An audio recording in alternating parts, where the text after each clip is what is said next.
Sherry, how are you? And I know you're excited about our guest today. I am. I'm excited. Today's guest is Patrick Riley, Pat Riley, and he just had today released his book, Deception Underway. And I'll let Pat talk about it more, but it's a really good book. It helped me. It's one of those books when you get through working on it, you step away, you still think about it. That's always a good sign. Mhm. So anyway, he's been a fantastic author and client, and just get him out here and talk about his book and what he's got going on next. Hi, Pat. Welcome. Oh, thank you, Sherry. Thank you, Neil. Yeah, Deception Underway. It's been years in the making. I've always thought about writing this book, and I've had it in different phases over 30 years, trying to think of different ways of writing it. Getting it down on paper, and yeah, like I said, different phases throughout the last 30 years. And finally, last summer, my nephew wrote a book, and after he did, I said, I really need to just get this thing done, dusted it off after I took it off the shelf. And then I found Sherry through a Facebook short, and she was talking about, publishing, and I made contact with her, and it's been great because she really helped me through that whole process of, how to edit, and get that feedback, developmental editing, copy edit, and then the proofreading. Yeah, with the proofreading, I think we were right at the end, and just those little tiny details about the comma here. And I'm just kind of like, I just flood all my thoughts and stuff on the page, and I'm not really thinking of the formatting. But it was a pretty interesting one, and it was a little bit of a difficult book to write, just because I had to go through. It's a coming of age book for a young sailor dealing with different relationships. And what happened was that every time I edited the book, I had to go through those breakups again. And that was the difficult part, because it's like, why am I thinking about this? Why am I putting myself through this? So I just kept telling Sherry at the end, I'm like, I just want it out because I want it done. I don't want to really think about, going through this in my past again. Just look for the future. So yeah, it was a great adventure. You It know, though, sounds like Pat, it. Yeah, go ahead, yeah, Sherry. I was going to remark that that is not uncommon. Hmm. That people, it's hard sometimes with people in re-experiencing, those who've gone through Hmm. PTSD, and sometimes we'll just sit and cry on the phone together, trying to get through these. So this is not uncommon to have these, emotions come up as you, but it's also healing. I want to Hmm. add that, people say, oh my gosh, writing my story was so therapeutic. So, and getting out there to the world, what happened, and hey, I did this, and maybe I didn't make the right decisions, and maybe I did here and there. So you make it, just for me. And it'll resonate with people. That's just it. He was Hmm. very transparent. Pat was very transparent in the book. And people are going to read it and like, oh my gosh, it sounds like me. That's something I would do, Hmm. kind of a thing. And it's got to feel good when your book's out. And but I'm sure it also it's a challenge to put the story out there, right? Hmm. Think about these things because it kind of brings back experiences and it can be powerful, the Hmm. writing process. Kind of explain how that make you feel. Mhm. Absolutely. And that was something I thought of because I was very open about, just that time in the Navy and the way I felt. So I was very, open about it. And I just, hopefully that translates well. And like I said, Sherry has mentioned, I'm writing that a second book where it's pure fiction. It has nothing to do with me, but I need to be able to kind of build those characters out and make you feel for those characters. So that's something that I know I already have. I just need to you put more emotion into it and let that kind of shine through. Absolutely.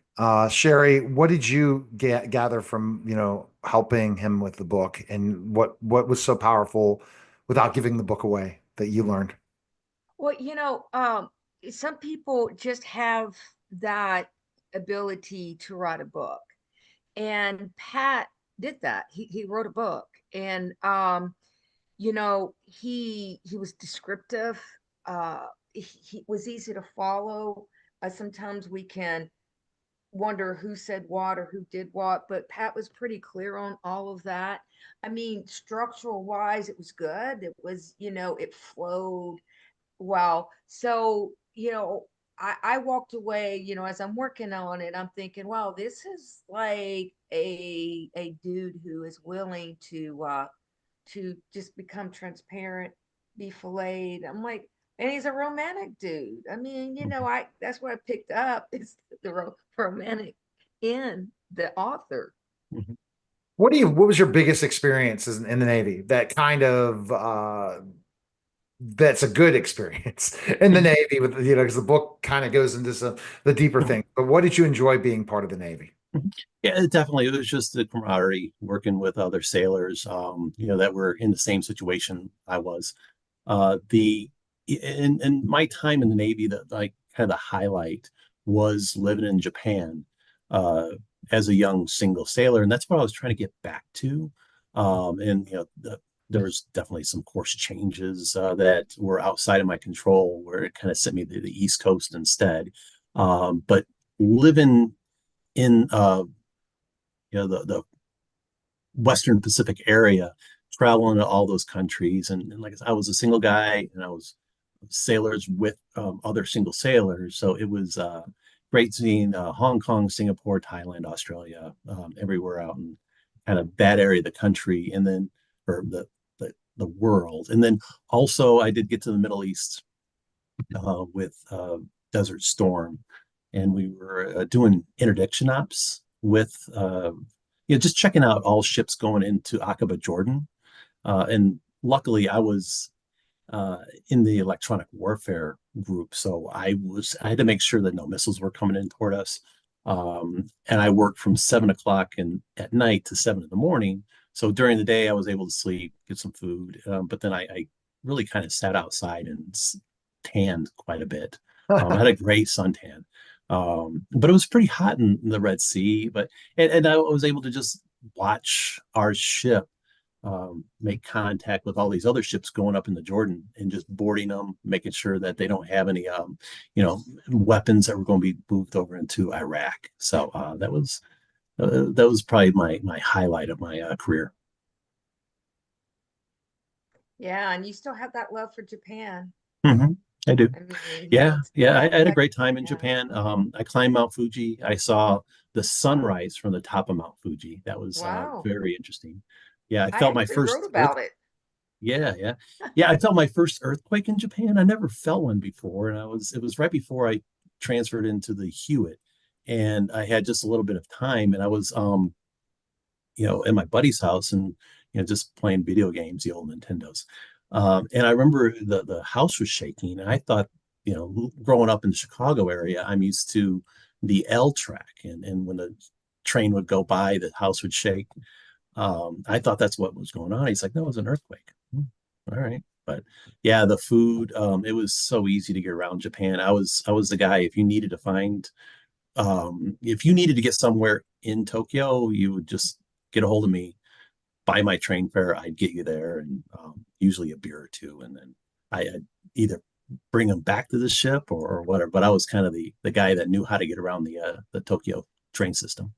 So to tell you a little bit of how the Navy's background for me, I was not in the Navy, but my late father was, and he Hmm. worked with Admiral Rickover. He was Oh, on, yeah, and he went to the Naval Academy, 1949. He graduated, but he was second in the Naval Academy. Brilliant guy. Oh, wow, it's awesome. Yeah, and his story at one point, I definitely want to come up with a way to tell, Hmm. especially because of an amazing, brilliant guy he was. But the Navy, the camaraderie, are you fearful of just kind of things that you're talking about that were not the most positive things for the Navy by writing this book? No, no, not at all. For one, kind of the villain in the book, I haven't spoken to him in 30 some odd years, so I have no clue where he's at, and Okay. He won't leave just him out show there. up and jump in, right? No, no, no. Yeah. So, but everybody else, I mean, they're in a very good light, because they're all great people. Like I said, just one bad apple could, I say that they're not going to ruin the bunch, but everybody else, I still am in close contact with a lot of people that I've written about in the book because they were my shipmates, they were my classmates, they were the people that, we would um, granted, my classmates, we didn't go out to sea together, but we could be in the same battle group. We could be, transiting the ocean at the same time, but we still have that connection. And the names have been changed to protect the innocent in your Yes, book. absolutely. Mhm. Yeah, yeah. And then he has a phenomenal cover. It's a great cover. And you Mhm. designed it yourself. Absolutely. He's in the Yeah, tech because world. I wanted to, have that like storm feel, like it's rough seas and kind of like what I had to go through. But I couldn't have just, you know, um, smooth sailing. It had to be a little rough. Oh, it's definitely a beautiful cover and all this. How was it to work with Sherry? Getting to work with her to help you with the book and her Oh, it team. was great. Yeah, very responsive in my freak out texts like, Sherry, I need help. She was very quick to reply and calm me down. And not that I'm that needy, but she was great in that respect. So emails, chats, she was able to communicate really well. Her team is great at the same time. So Emily was a great help in formatting the book and setting up the accounts and making sure that everything was scheduled on time. So yeah, it's been really good working with her and her team to make sure that this goes off really well. Well, thank you, Wonderful. Pat.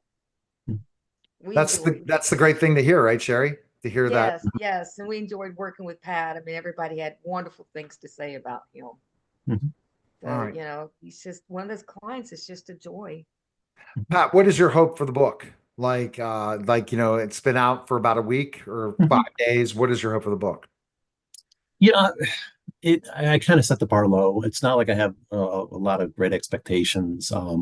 If I sell a couple copies, that's great. But it's for me, I was always looking at this as it was a story I wanted to get out. It had to be that first one, that starting point. So it's really what I'm looking at for this book is to lead me into the next one. That's what I'm really expecting for it to.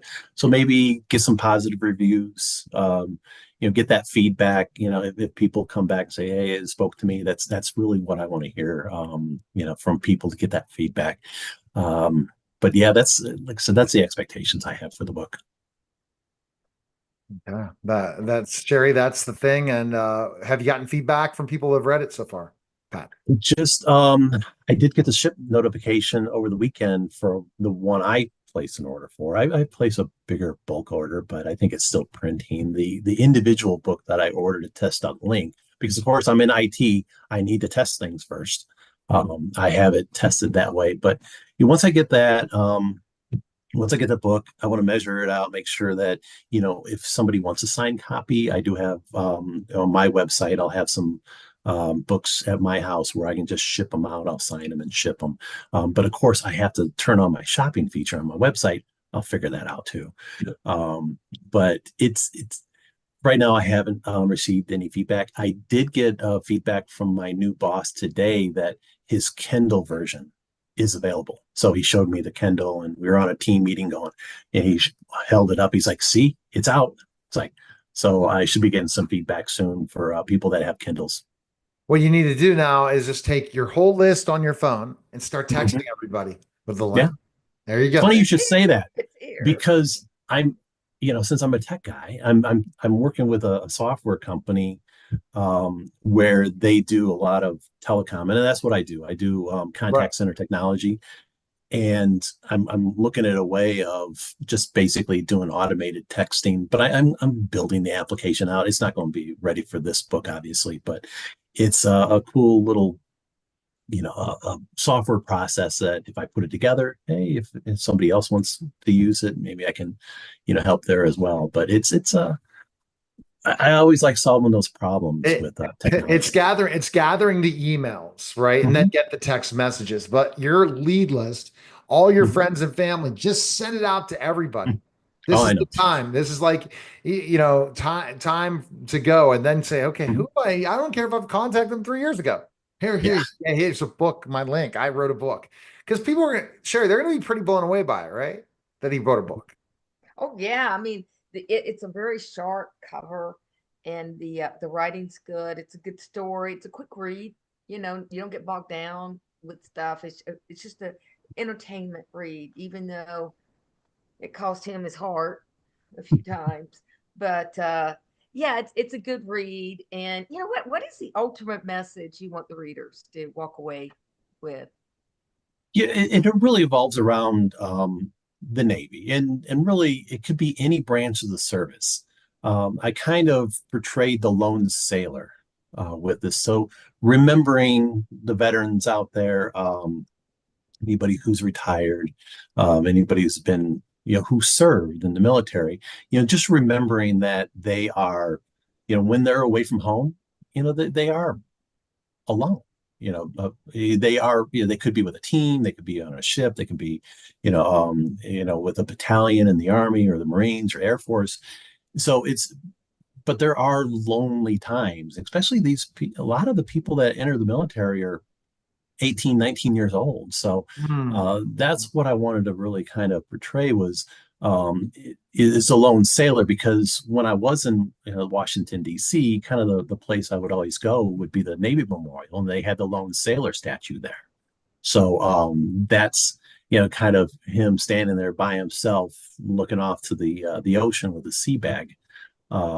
Actually, I had a picture of that a while ago, and it might have had a Japanese girl included there, but that's another story.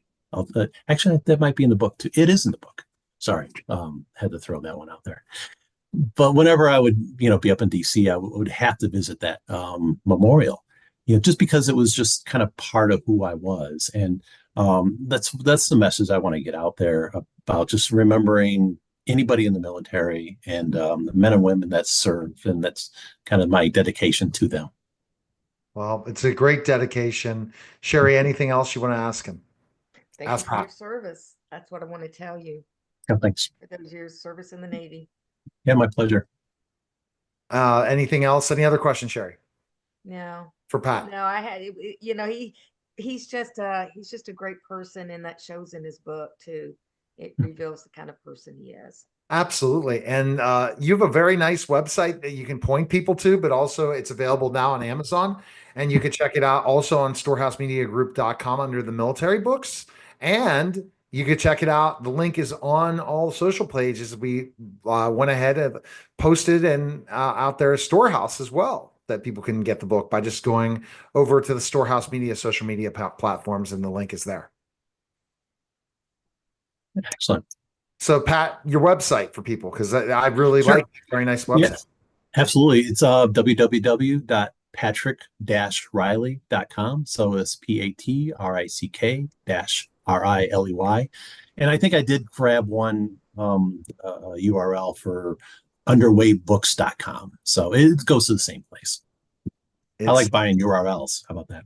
See, there he goes, the tech guy in you. All right. We appreciate it. Thanks again, Pat. And we go to Excellent. Thank you, Patrick. storehousemediagroup.com right now. Schedule a call with Sherry today. Appreciate it, guys.